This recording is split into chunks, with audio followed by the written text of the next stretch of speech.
चलो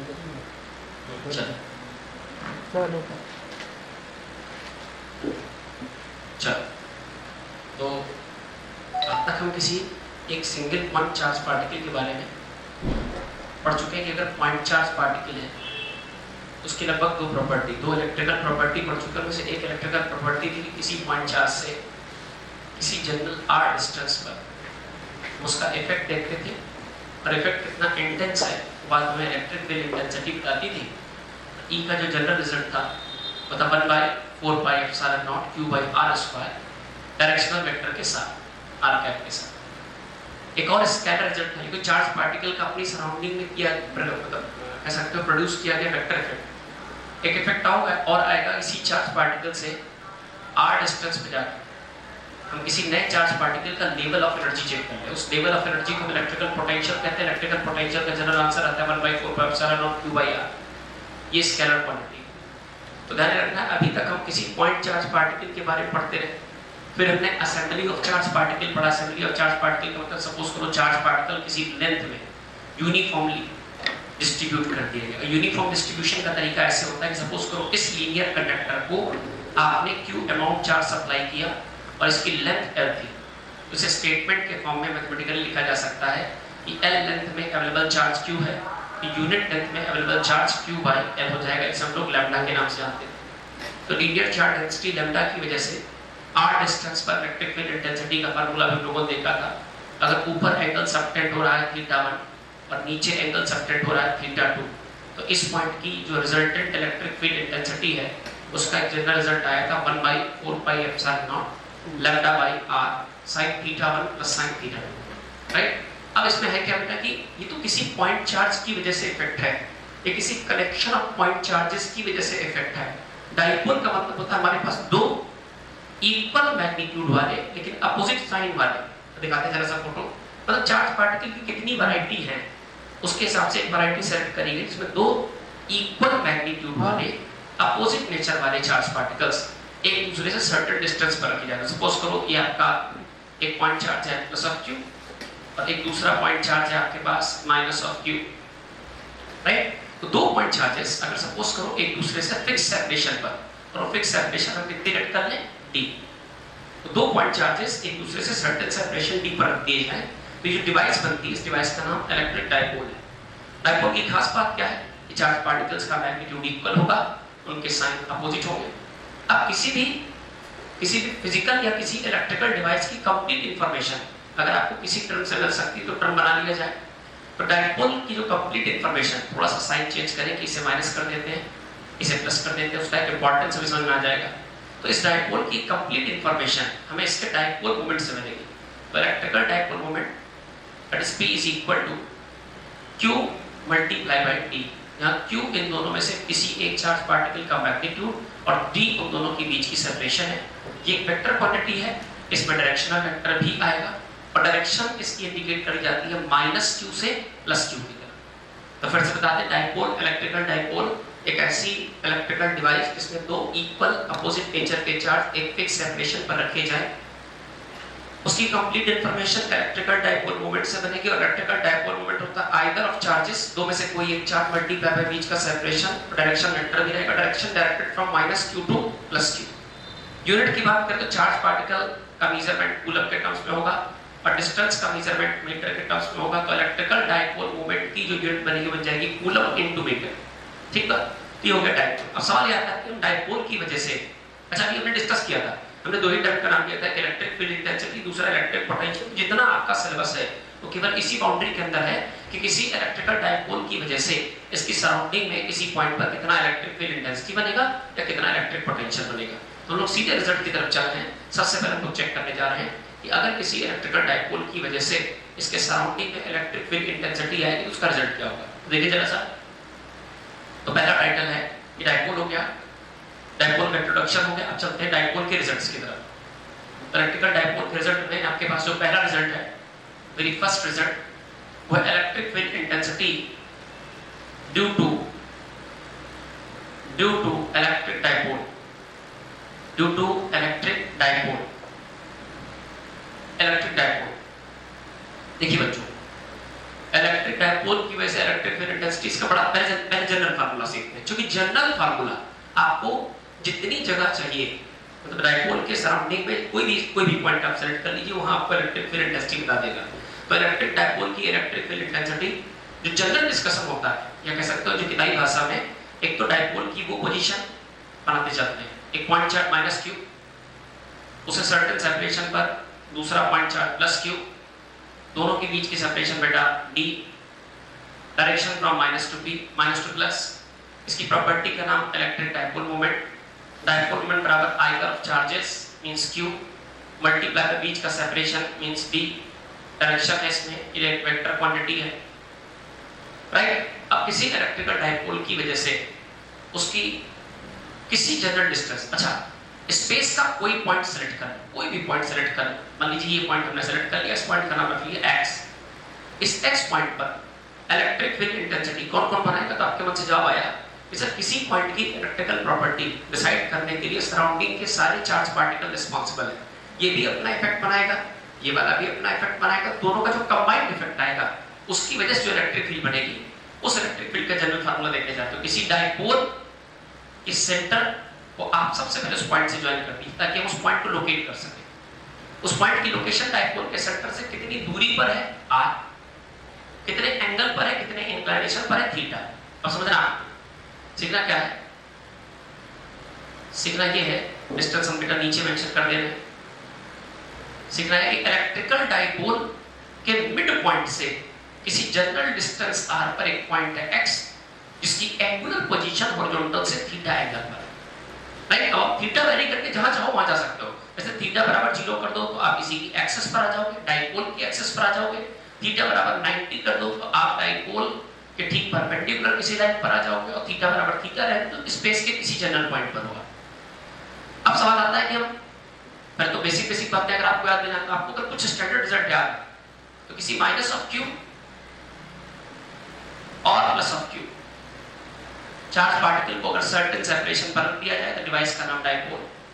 डायपोल के लिए जो इसकी एक्सिस पर पॉइंट बनेंगे, ये सारे इसके एक्सियल पॉइंट, यहाँ जो इंटेंसिटी आएगी इसे हम ई एक्सियल कह सकते हैं, और जिसकी इक्वेटोरियल पॉइंट पर, या ऐसा कह सकते हैं डायपोल या चार्ज पार्टिकल को ज्वाइन करने वाली लाइन के परपेंडिकुलर जितने भी पॉइंट मिलेंगे वो सब इक्वेटोरियल पॉइंट कहलाएंगे। तो इसे हम लोग बेटा ई इक्वेटोरियल कह सकते हैं। अब समझो, डायपोल की ये जनरल रिजल्ट है, डायपोल की एक्सिस के किसी पॉइंट पर, इस पॉइंट पर इलेक्ट्रिक फील्ड इंटेंसिटी का जो जनरल रिजल्ट आएगा that is E is equal to 1/4 pi epsilon naught। अगर चार्ज पार्टिकल होता, पॉइंट चार्ज होता तो q/r² के हिसाब से होता। अब तो डायपोल है तो डायपोल की इंफॉर्मेशन के हिसाब से आएगा, तो डायपोल की इंफॉर्मेशन के हिसाब से आ जाएगा 2p/r³, राइट। किसी डायपोल की एक्सियल पोजीशन पर इलेक्ट्रिक फील्ड इंटेंसिटी का general formula constant into 2 multiply by dipole moment, electric dipole moment upon distance का होल क्यूब। डायरेक्शन कहां से कहां की तरफ रहेगी? तो डायरेक्शन वही रहेगी बेटा, इलेक्ट्रिक फील्ड की जो डायरेक्शन वही डायपोल मोमेंट, या डायपोल मोमेंट की जो डायरेक्शन वही इलेक्ट्रिक फील्ड डायरेक्शन। एक रिजल्ट यहां भी आएगा, यहां कैसा रिजल्ट आएगा ध्यान सुनना। अब तुमसे कहते हैं कि डायरेक्शन कहां से कहां था, आपने कहा सर माइनस से प्लस की तरफ।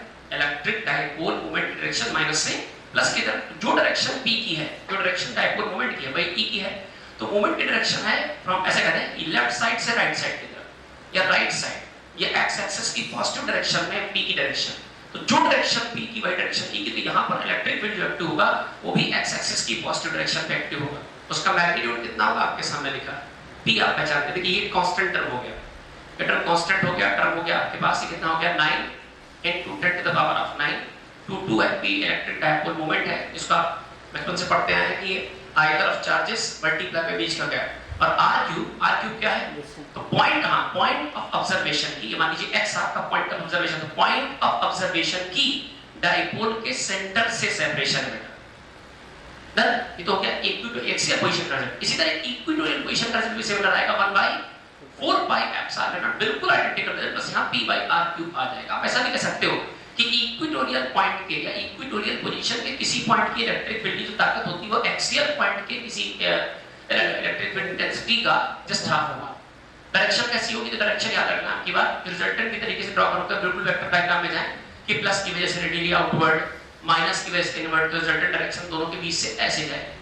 आप ऐसा भी कह सकते हो कि माइनस से प्लस की तरफ अगर डायपोल की डायरेक्शन है पी डायरेक्शन, तो इलेक्ट्रिक फील्ड इक्विटोरियल पोजीशन पर ठीक एंटी पैरेलल होगी, इलेक्ट्रिक डायपोल मोमेंट के एंटी पैरेलल। ऐसे मैग्नीट्यूड आपके सामने लिखा 1/4π p by r। वो रिजल्ट्स याद रखने हैं बेटा। फिर से बता दें, डिवाइस का नाम डायपोल, दोनों चार्ज पार्टिकल का magnitude q q, sign opposite, बीच की गैपिंग कितनी d, और डायपोल के सेंटर पॉइंट से एक्सियल पोजीशन पर चले जाओ r दूरी पर, या डायपोल के सेंटर पॉइंट से सिमिलर r दूरी पर आप इक्विटोरियल पोजीशन पर चले जाओ, दोनों जगह इलेक्ट्रिक फील्ड इंटेंसिटी की ये जनरल रिजल्ट लिखे हुए। तो एक्सियल पोजीशन पर रिजल्ट होगा 1/4π 2p by r3, तो इक्विटोरियल पर होगा 1/4π p by r3। यहां electric field intensity radially outward या p की डायरेक्शन में, और यहां डायरेक्शन p की डायरेक्शन के एंटी पैरेलल। ठीक, अब उसको याद रखना। अब वहां से इसकी हेल्प मिलेगी, क्या हेल्प मिलेगी देखो ध्यान से। इलेक्ट्रिक डायपोल के, और थोड़ा साफ सुथरा डायग्राम बना दे, फिर से देख लीजिए। तो उसी बात का हेल्प लेना है। मान लीजिए हमारे पास point charge minus of q, दूसरा हमारे पास पॉइंट चार्ज बेटा plus of q, direction minus से प्लस की तरफ, सेपरेशन के नाम पर बेटा d, राइट। स्पेस का कोई पॉइंट x, सेंटर से ज्वाइन किया, सेंटर से यहां तक की डिस्टेंस कितनी बेटा r, एंगल कितना बच्चों थीटा। इतनी बातें कर। अब देखो जरा, और ध्यान समझना, इलेक्ट्रिक डायपोल वेक्टर क्वांटिटी है, तो वेक्टर क्वांटिटी डायरेक्शन माइनस से प्लस की तरफ। इन जनरल डायरेक्शंस की quantity in direction in general जो फिजिकल क्वांटिटीज हैं उनकी डायरेक्शन हाई से लो, प्लस से माइनस ऐसी दी जाती है। लेकिन डायपोल मूवमेंट एक सिंगल वेक्टर क्वांटिटी है, इसकी डायरेक्शन माइनस से प्लस की तरफ। अभी आप जब मैग्नेट में मैग्नेटिक डायपोल पढ़ेंगे तो वहां पे डायरेक्शन साउथ से नॉर्थ होगी, राइट। अब देखोगे तो हम किसी डायपोल के स्पेस में, डायपोल के आस पड़ोस में, सेंटर से r दूरी पर और हॉरिजॉन्टल से थीटा डिग्री पर लोकेटेड किसी x पॉइंट पर हम चेक करने जा रहे हैं कि यहाँ इलेक्ट्रिक फील्ड इंटेंसिटी कितना। आप समझना बहुत ध्यान से, ये जो डायरेक्शन है, ये डायरेक्शन वेक्टर बनी, उसका नाम रख दीजिए p। अब p एक वेक्टर क्वांटिटी है, और वेक्टर क्वांटिटी के दो कंपोनेंट करते हैं। तो p का, और ध्यान रखना, p का थीटा डिग्री पर एक कंपोनेंट आएगा p का cos ऑफ थीटा, p का थीटा डिग्री पे कंपोनेंट p का cos ऑफ थीटा, और p का इसके ठीक परपेंडिकुलर कंपोनेंट इधर की तरफ p का sin ऑफ थीटा। से आसानी क्या हुई, हम जब भी कभी किसी पॉइंट का ऑब्जर्वेशन करने में डिफिकल्टी महसूस करेंगे तो पसंद करेंगे कि जो आता है उससे कनेक्ट करो। तो डायपोल, इलेक्ट्रिक डायपोल मोमेंट, उसके दो कंपोनेंट cos एंड sin। देखो तो p cos थीटा, अब एक्चुअली डायपोल का अस्तित्व खत्म हो गया, डायपोल अपने दो कंपोनेंट्स में ब्रेक हो गया है, cos और sin में। तो डायपोल का जो एक कंपोनेंट है p cos थीटा, वो भी नया डायपोल मोमेंट बन गया, और डायपोल का एक और कंपोनेंट है p sin थीटा, ये भी नया डायपोल मोमेंट बन गया। तो इस पॉइंट का जो इलेक्ट्रिक फील्ड इंटेंसिटी है वो ये भी डिसाइड नहीं करेगा, अब वो भी p cos थीटा और p sin थीटा मिलकर डिसाइड करेगा। तो p cos थीटा का रिजल्ट देखो क्या, p cos थीटा का रिजल्ट होगा बेटा p cos थीटा की वजह से रेडियली, बहुत ध्यान सुनना, बहुत ध्यान से सोच समझ के आंसर देना। या तो p cos थीटा अगर डायपोल है, ये डायपोल है, ये डायपोल, इस डायपोल से कितनी दूरी पर, इन जनरल r दूरी पर यहां एक इलेक्ट्रिक फील्ड होगी। इसकी वजह से आपने कहा सर ये जो डायपोल है, ये जो फोटो, ये वाला p cos थीटा वाला फोटो, और जो पॉइंट की लोकेशन है वो तो सीधी एक लाइन पर है, तो इस पॉइंट पर दरअसल एक्सियल जैसा रिजल्ट आएगा। तो इसे लिख सकते हो E एक्सियल बराबर, अब बाकी बेटा वहीं से कॉपी करना, 1/4 पाई एप्सिलॉन नॉट, ध्यान सुनना, 1/4 pi epsilon not 2p upon r³ जैसा रिजल्ट आना चाहिए। समस्या क्या है कि ये p नहीं है, बल्कि p का कंपोनेंट कौन है, p का cos थीटा, यहां बस p cos थीटा है, राइट।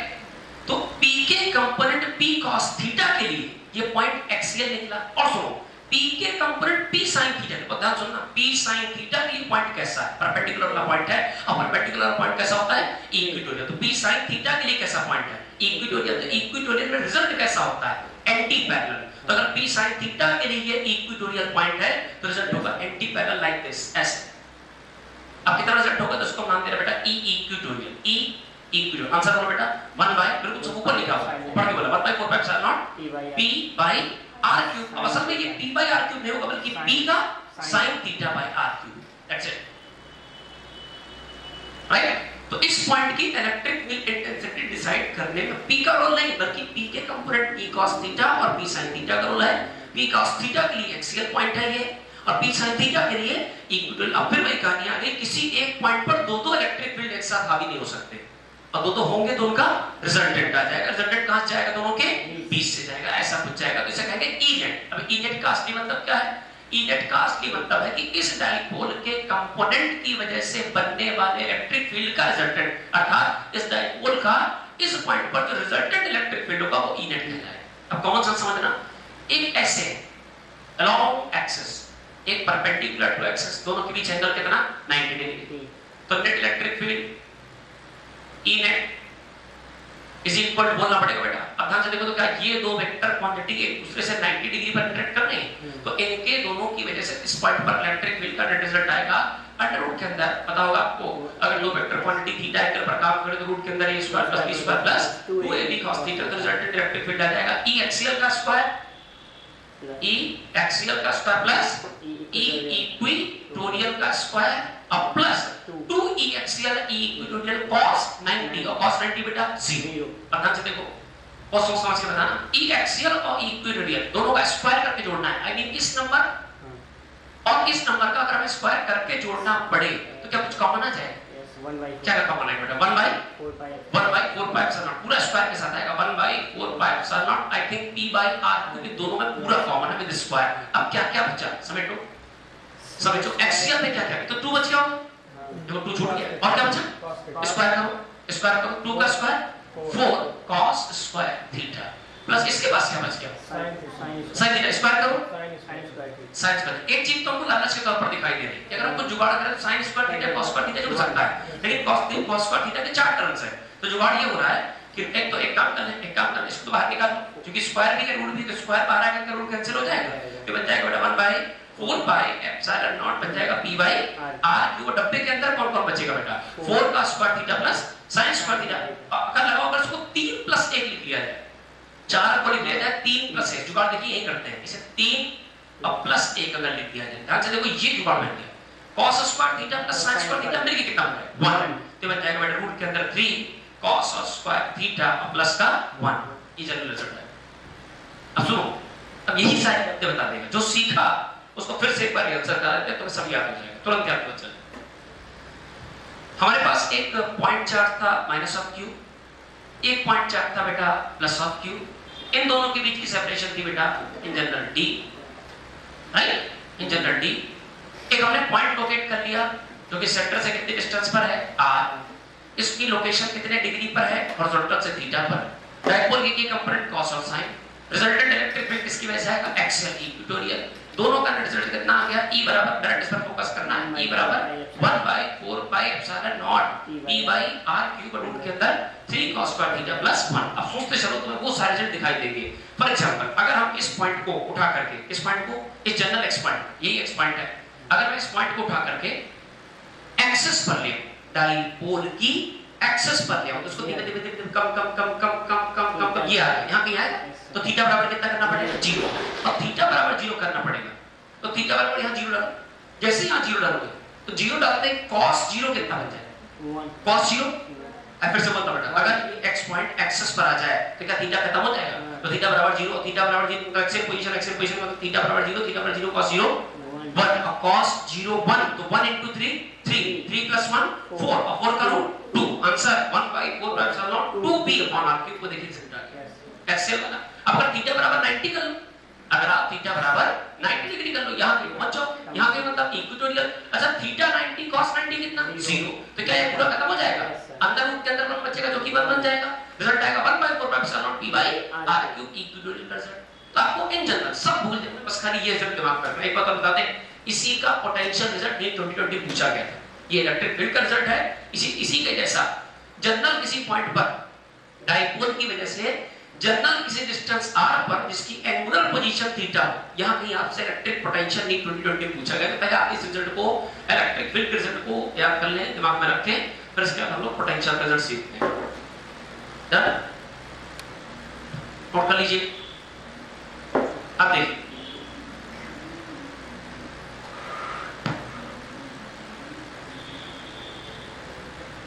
नेक्स्ट रिजल्ट देखिए जरा सा। अच्छा हम लोग इलेक्ट्रिक पोटेंशियल का रिजल्ट देखें। इलेक्ट्रिक पोटेंशियल का जरा देखने चलते हैं बिल्कुल सिमिलर तरीके से। तो फिर से इसको एक बार ड्रॉ कर देते हैं कि मान लीजिए हमारे पास, फिर से बताइए तो इलेक्ट्रिक फील्ड का रिजल्ट अब चलते हैं electric potential curve. Electric potential देखिए बच्चों, इलेक्ट्रिक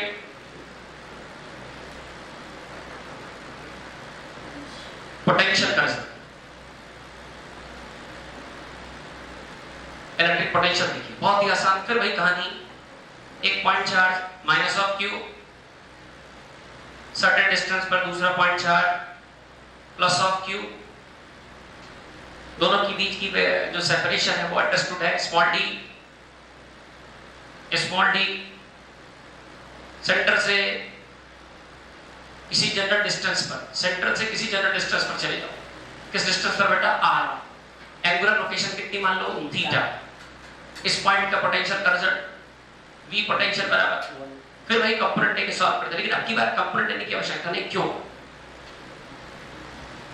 क्योंकि electric field intensity vector quantity है, वेक्टर में कंपोनेंट काम आते हैं, जबकि इलेक्ट्रिक पोटेंशियल एक अलजेब्रिक क्वांटिटी, इसमें वेक्टर इन डायरेक्शन जैसा कोई रूल नहीं है। तो इस पॉइंट की जो पोटेंशियल वैल्यू है वो ये भी डिसाइड करेगा, ये भी डिसाइड करेगा, उसमें केवल मैथमेटिकल कैलकुलेशन लगेगा। कैलकुलेशन का शुरुआत होगा 1/4πε0 प्लस q बाई ये दूरी, इसकी वजह से, और इसकी वजह से हो जाएगा 1/4πε0 माइनस q अपॉन ये दूरी। तो कैलकुलेशन थोड़ा सा कॉम्प्लेक्स आता है। अल्टीमेट रिजल्ट तुम्हें दिमाग में रखना, देखो जरा क्या आएगा, पोटेंशियल रिजल्ट आएगा 1/4πε0 p upon r square with the term cos theta. That's it. बिल्कुल सिंपल सा है, इसे दिमाग में रखना। हाँ, अब इसके p cos थीटा, बाकी सब टर्म तुम्हारे पास है। तुमसे पूछूं एग्जांपल के बच्चों, अगर आपसे पूछूं कि ये टर्म क्या है, कांस्टेंट वैल्यू कितनी? 9 10 टू पावर ऑफ 9। p क्या है? Electric dipole moment. Dipole moment निकालना होगा तो क्या करोगे? दो में से कोई भी एक चार्ज ले लो, मल्टीप्लाई बाय बीच की सेपरेशन। cos थीटा में थीटा क्या है? एंगल। किसका? Joining line. किस ज्वाइनिंग लाइन का? डायपोल के सेंटर और पॉइंट ऑफ ऑब्जर्वेशन की ज्वाइनिंग लाइन का एंगल है। और थीटा क्या है? और थीटा किसकी से बिता? तो ज्वाइनिंग लाइन और डायपोल की एक्सिस के बीच का एंगल, डायपोल की एक्सिस के बीच का एंगल, या चार्ज पार्टिकल को ज्वाइन करने वाली लाइन और डायपोल के सेंटर से ऑब्जर्वेशन पॉइंट को ज्वाइन करने वाली लाइन के बीच का एंगल, वो आपको बखूबी चित्र में दिखाई देगा। आर क्या है? Separation distance. कहां से कहां तक की? डायपोल के सेंटर से पॉइंट ऑफ ऑब्जर्वेशन तक की डिस्टेंस। डन। अब फिर वही कहानी बेटा, परिवर्तन करो तो देखो आंसर फटाफट बताओ क्या आता है, सोच समझ के बताना। चलो थीटा बराबर 0 कर लो, कहां पहुंच जाओ? जैसे थीटा बराबर 0 करो, क्या आप यहां जाओगे? तो इसका मतलब आप डायपोल की एक्सिस पर आ गए। तो इलेक्ट्रिक पोटेंशियल थीटा बराबर 0, electric potential on axis, electric potential on axis. Answer बोलो बेटा, V बराबर V एक्सिस बराबर 1/4πε0 बोलना पड़ेगा बेटा। P और cos थीटा में थीटा कितना हो जाएगा? थीटा में 0 हो जाएगा, तो cos 0 कितना बन जाएगा? 1 upon r square. Right. Theta बराबर 90 कर लो, कहां चले जाओ? थीटा बराबर अगर बढ़ाओगे तो यहां थीटा बराबर 90, और थीटा बराबर 90 का मतलब किस लाइन पर चले गए? आप डायपोल की परपेंडिकुलर यानी इक्वेटोरियल लाइन पर चले गए। तो electric potential on equatorial platform कितना हो जाएगा? 1/4 अंडरस्टूड है सब?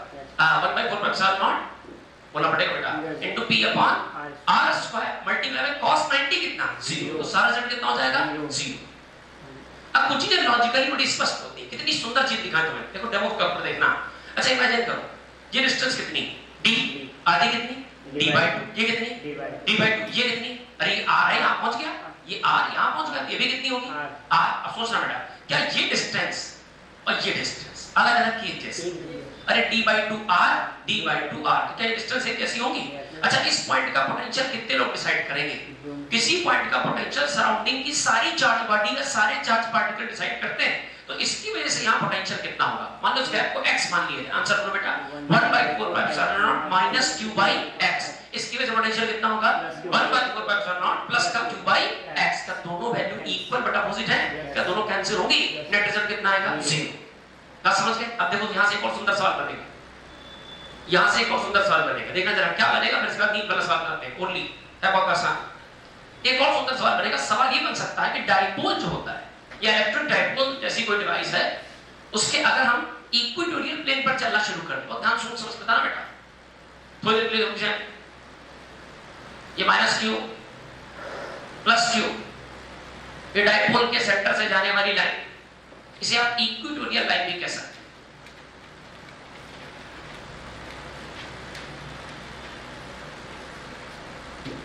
ये आपकी इक्वेटोरियल लाइन है। अब जरा मैं देखता हूं, इसकी वजह से जितना नेगेटिव पोटेंशियल उतना ही इसकी वजह से पॉजिटिव पोटेंशियल। तो यहां नेट पोटेंशियल कितना? जीरो। यहां भी कितना? यहां भी, यहां। तो क्या ये वो लाइन है जिसके हर पॉइंट पर पोटेंशियल जीरो होगा? अब चाहे वो लाइन मान लो या यहां से प्लेन पास कर दो, क्योंकि यहां से यहां तक की दूरी, यहां से यहां तक की दूरी बराबर, यहां से यहां तक की दूरी, यहां से यहां तक की दूरी बराबर। तो दोनों चार्ज पार्टिकल के बीच से जाने वाला एक प्लेन, ऐसा प्लेन जिसके हर पॉइंट पर पोटेंशियल कितना है? जीरो है, और हर पॉइंट पर पोटेंशियल जीरो मतलब हर पॉइंट पर पोटेंशियल सेम ही है। तो ऐसी सरफेस जिसके हर पॉइंट पर पोटेंशियल सेम है उसको हम लोग इक्वी पोटेंशियल सरफेस कहते हैं। तो ये हमारी कौन सरफेस बन जाएगी? Equi potential surface. Equi potential surface. अच्छा एक बात और बता दें, इक्वी पोटेंशियल सरफेस का डायरेक्ट कनेक्शन आपके सवालों में कहां से? वर्क डन से। क्योंकि आपको किसी चार्ज पार्टिकल को किसी v1 पोटेंशियल से किसी v2 पोटेंशियल तक एक्सेलरेट कराने में जो वर्क डन करना पड़ेगा, ले जाने में जो वर्क डन करना पड़ेगा, उसका जनरल फार्मूला था work done is equal to, या in electrostatics work done under constant difference of voltage equal to delta v multiply by q। हां चार्ज, जहां डेल्टा v का मतलब बेटा किससे? Difference of potential. Difference of potential मतलब v final minus v initial multiply by charge के नाम पर कितना आ जाएगा बेटा? q। राइट? बिल्कुल सिंपल सी बात है। अब देखो जरा सोच के देखो, हम उनसे कहते हैं कि डायपोल के सेंटर से जाने वाली लाइन या डायपोल के सेंटर से जाने वाले किसी पोल के किसी पॉइंट का नाम A रख लो, किसी पॉइंट का नाम B रख लो। बताओ जरा A से B तक किसी चार्ज पार्टिकल को जब इनके बीच की दूरी मान लो तुमसे कह दी जाए, आपको सवाल सुलझाने के लिए कह दिया जाए कि डायपोल के इक्वेटोरियल लाइन पर दो पॉइंट्स हैं A और B, दोनों के बीच की सेपरेशन 2 मीटर। तो A से B तक आने में कितना वर्क डन करना पड़ेगा? Zero work done. क्यों वर्क डन जीरो करना पड़ेगा? क्योंकि वर्क डन का formula difference of potential multiply by charge. Difference of potential मतलब फाइनल पॉइंट का पोटेंशियल माइनस इनिशियल पॉइंट का पोटेंशियल। अरे कोई भी पॉइंट क्या सब पे जीरो जीरो है? तो ये भी जीरो, ये भी zero, zero minus zero zero multiply by anything is equal to zero. तो वर्क डन कितना? जीरो। एक बात और सुनो, किसी कंजर्वेटिव फोर्स फील्ड में जब कभी आप किसी चार्ज पार्टिकल पर कोई काम करोगे तो आपका वर्क कंजर्व रहेगा। अच्छा आपने काम कितना किया? जीरो। तो आपकी एनर्जी में चेंज भी कितना होगा? जीरो। तो आपकी किसी प्रकार की एनर्जी में कोई चेंज नहीं होगा, ना ही पोटेंशियल एनर्जी में और ना ही काइनेटिक एनर्जी। डन। अब एक सवाल देख लेते हैं नीट 2021। देखिए जरा, आप इतनी बातें तब तक बहुत इत्मीनान से नोट कर ले। एक सवाल देखते हैं,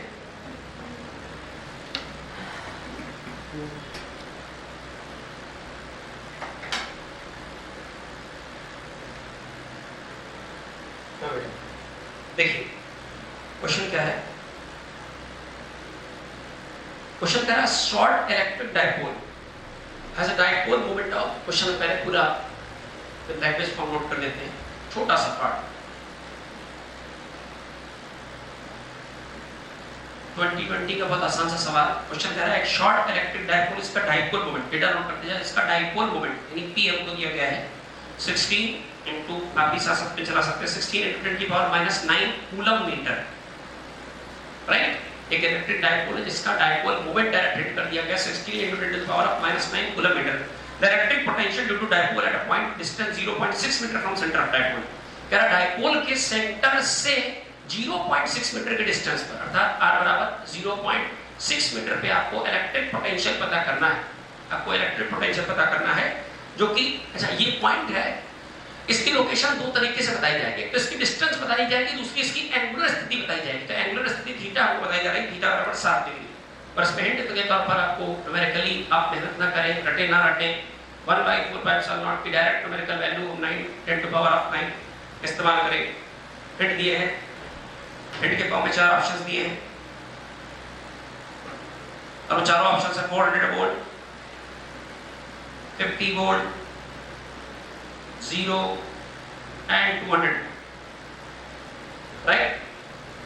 तो देखिए जरा, बहुत आसान, बहुत ही आसान बेटा। चलो, अच्छा ना ही ये इक्वेटोरियल पोजीशन का पॉइंट है, मतलब ना एक्सिस से थीटा बराबर 90 बना रहा, ना एक्सिस से थीटा बराबर 0 बना रहा, एक एक्सियल पॉइंट है। तो जब दोनों में से कोई पॉइंट है, इसका मतलब कोई जनरल पॉइंट है। जनरल पॉइंट का मुझे आता है v बराबर बेटा v बराबर 1 बाय डायरेक्ट कॉपी कर रहा है बेटा, इस रिजल्ट को डायरेक्ट कॉपी कर रहा है 1 बाय 2 एप्सिलॉन मतलब 9 into 10 to the power of 9 multiply by बेटा ऊपर जाएगा p का मतलब इलेक्ट्रिक डायपोल कितना 16 into 10 to the power of -9 और तो बचा क्या बेटा cos थीटा डायरेक्ट कर दे cos थीटा में cos 60 अपॉन डिस्टेंस का मतलब बेटा कितना है 0.6 का स्क्वायर करना पड़ेगा, तो 0.6 का 6 into 10 to the power -1 लिख दे बेटा, बस पूरे का होल स्क्वायर। आगे स्टेप बढ़ाते हैं। ध्यान से देखो तो कभी भी किसी बड़े कैलकुलेशन को सॉल्व करते वक्त पहले डिजिट्स कॉपी कर लो, 9 और 16 को एक साथ ले जाओ, 16 नहीं 144, 16 9 144 multiply by 10 to the power, इकट्ठा करो पावर, -9 + 9 आई थिंक कैंसिल हो जाएंगे, cos 60 आई थिंक 1 बाय 2 बन जाएगा बेटा 1 बाय 2 और क्या बचेगा देखो जरा 6 6 से 36 कॉपी कर लो, मल्टीप्लाई बाय 10 की पावर बेटा, 10 की पावर कितना बनेगा -1 का पावर 2 से मल्टीप्लाई, पावर मल्टीप्लाई -2 तो -2 बन जाएगा। अब ध्यान देखो -2 ऊपर जाएगा क्या +2 बन जाएगा, अब ध्यान देखो 10 की पावर 1 पहले से था +2 और आ गया तो 10 की पावर क्या +3 बन जाएगा बेटा, फिर से देखिए 10 एक पहले से था और 10 की पावर -2 और आ गया, क्या 10 की पावर +3 बन जाएगा, देख लेना सही पक्का। वो जल्दबाजी है 16 नहीं है 144 पावर खत्म हो गई थी क्या, अच्छा 10 की पावर -2 यहां से बचा, 10 की पावर -2 ऊपर जाएगा 10 की पावर +2 बन जाएगा, इसे हटा दिया। अब सही है 6 6 से 36 तो इसका वैल्यू बन बैठा, अब सही बिल्कुल सही। अच्छा 36 दूनी 72 72 दूनी 144 तो आंसर आ गया 2 into 10 to power of 2 voltage के टर्म्स में 2 10 to power 2 का मतलब 200। तो ऑप्शन संख्या 4 इसका है। I think done. अब देखिए बेटा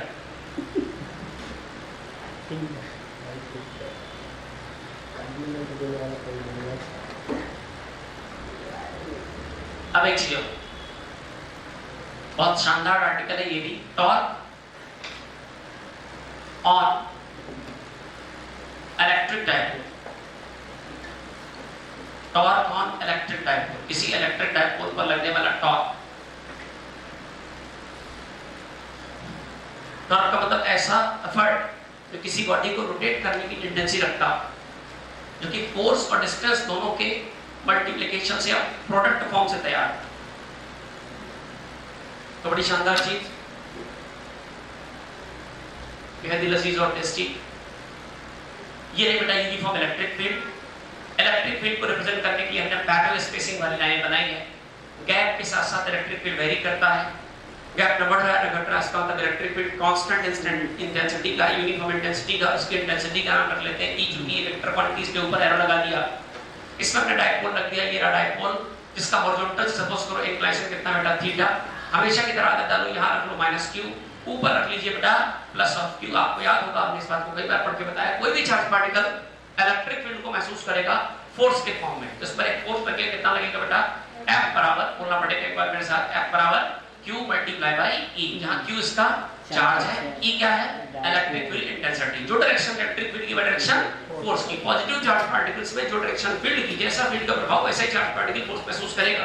नेगेटिव चार्ज पार्टिकल के केस में ध्यान से देखो, तो अगर यहां माइनस लगा दोगे तो इलेक्ट्रिक फील्ड डायरेक्शन और फोर्स की डायरेक्शन एक दूसरे के अपोजिट, तो फील्ड का डायरेक्टेड है आगे की तरफ, तो फोर्स कहां लगेगा पीछे की तरफ, तो F बराबर Q मल्टीप्लाई बाय E। आप इसे -q लिख सकते हैं, लेकिन मैंने आपसे हमेशा कहा है, मैंने आपसे हमेशा कहा है किसी भी बॉडी की जो साइन है उसको डायरेक्शन में इन्वॉल्व कर लिया करो। तो अगर पॉजिटिव साइन का मतलब राइट साइड है तो नेगेटिव साइन का मतलब लेफ्ट साइड हो जाएगा, तो मैंने एज इट इज कॉपी कर दिया। ध्यान से देखो इस अकेली डिवाइस पर, ये देखिए डायपोल जैसी किसी फिक्स डिवाइस पर दो फोर्सेस एक साथ एक्टिव हैं, एक फोर्स इसे राइट साइड ले जाना चाहता है, एक इसे लेफ्ट साइड ले जाना चाहता है, तो ये बॉडी ऐसा भी कह सकते हो कि दोनों फोर्स मिलकर के टॉर्क या कपल इफेक्ट क्रिएट करेंगे, क्योंकि किसी बॉडी पर अगर दो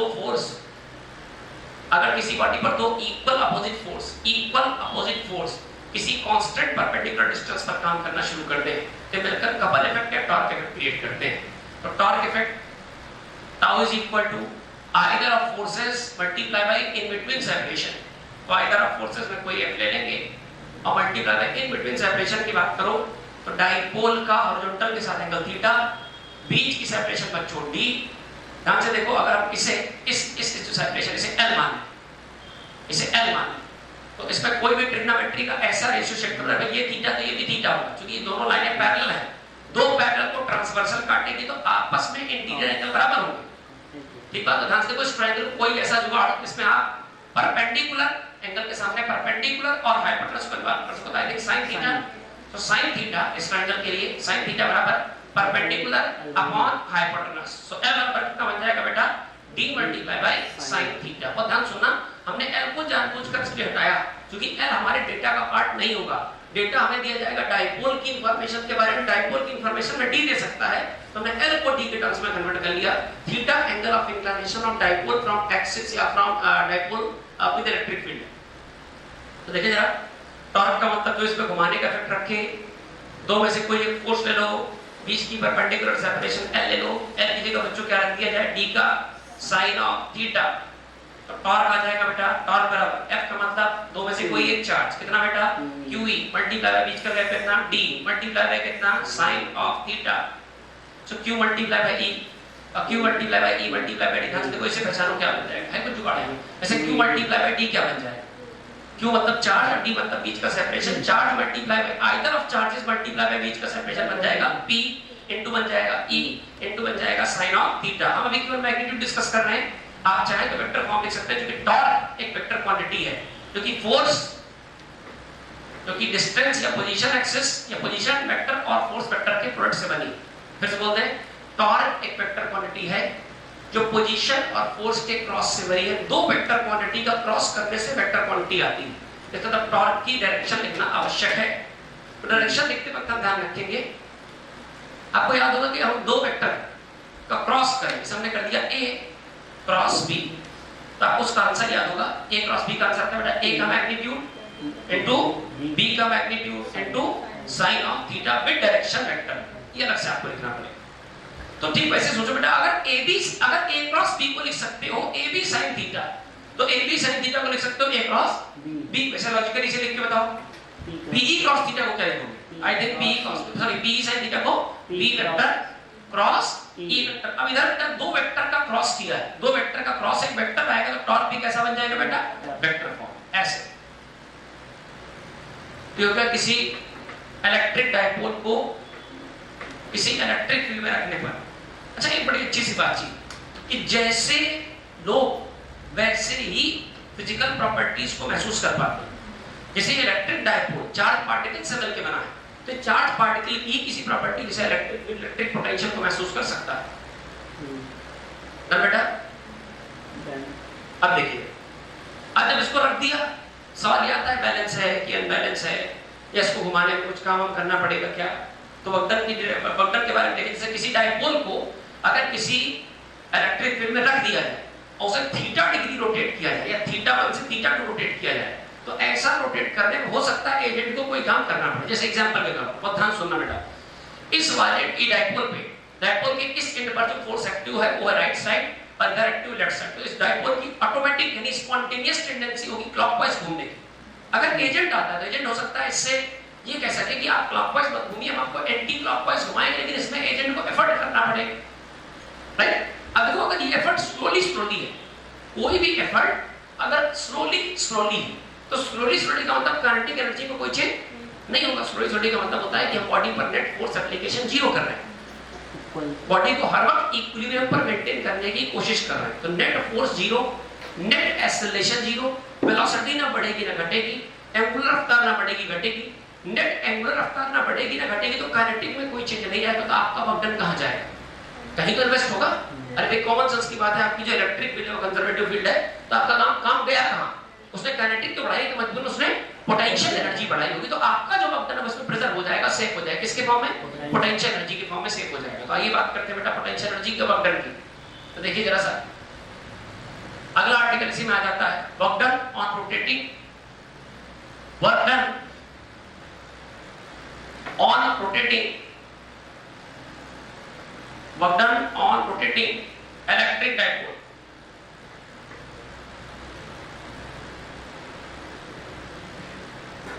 work done on rotating electric dipole, बहुत सिंपल सी बात है, सोच समझ के बताना। अच्छा, वर्क डन का फार्मूला क्या होता है, W बराबर FD cos थीटा के बच्चों के डिस्प्लेसमेंट के केस में जब किसी बॉडी को F फोर्स लगाकर D डिस्प्लेसमेंट दिया जाए तो का फार्मूला है तो रोटेशन का भी कोई फार्मूला होता, थोड़ा दिमाग में जोड़ डालो। जो काम फोर्स करता है डिस्प्लेसमेंट के लिए, वही टॉर्क करता है एंगुलर डिस्प्लेसमेंट के लिए। टॉर्क का फार्मूला क्या होगा? Tau multiply by theta. आप लॉजिकली सोचो और ध्यान से, इस पर जो टॉर्क लग रहा है उसका वैल्यू क्या है? टाउ बराबर, न्यूमेरिकल वैल्यू बोलना, टाउ बराबर PE sin थीटा। सोचो जब थीटा फिक्स है कि बदल सकता है। अगर आप डाइपोल को रोटेट करोगे चाहे क्लॉकवाइज चाहे एंटी क्लॉकवाइज, तो थीटा यही रहेगा कि चेंज होगा, और थीटा बदलेगा तो साइन थीटा भी बदलेगा, तो टॉर्क भी बदलेगा। तो टॉर्क बदलेगा, इसका मतलब टॉर्क वेरिएबल है। टॉर्क वेरिएबल तो वक्तन भी, तो वक्तन वेरिएबल तो कांस्टेंट चीजों से काम नहीं चलेगा। हम वेरिएबल चीजों से ही काम देंगे, और वेरिएबल चीजों में हम डी का कैलकुलेशन करते हैं।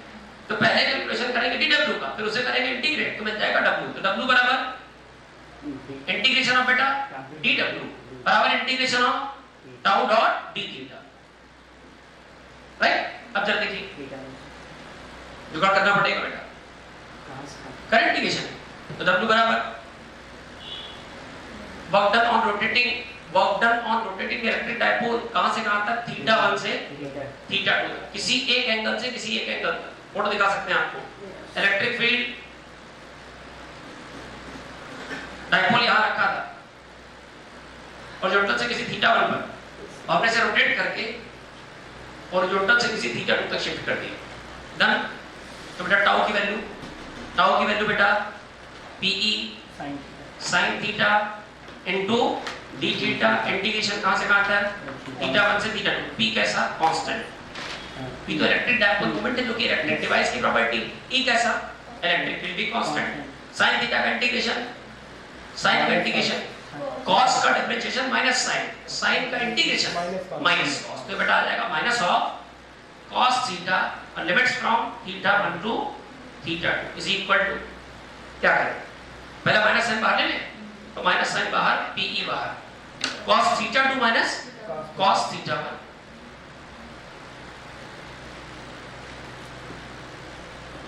माइनस साइन अंदर इंट्रोड्यूस करोगे तो ये किस पे चला जाए? माइनस, ये किसमें? तो माइनस साइन हटा दो, इसे थीटा 1 इसे थीटा 2। ये देखिए बैलेंस हो, पहले वाला बात में बात गला पहले माइनस साइन हटेगा। डन। तो किसी एंगुलर पोजीशन से किसी एंगुलर पोजीशन तक घुमाने में किया गया काम PE cos theta minus cos theta.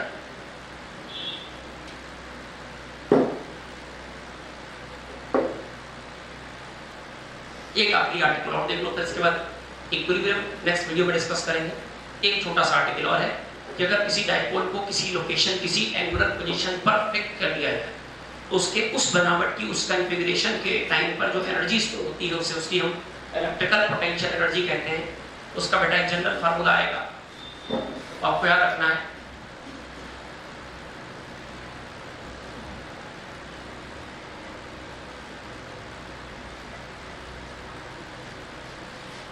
Electrical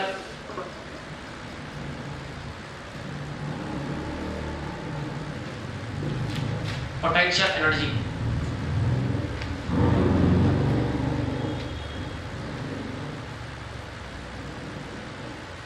electrical potential energy बहुत सिंपल सा रिजल्ट है।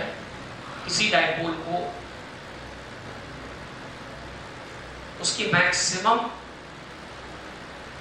अनस्टेबल पोजीशन से, अभी सब चीज डिस्कस करेंगे, मींस 90 डिग्री की रिस्पेक्ट में उसे किसी थीटा एंगल तक घुमाना।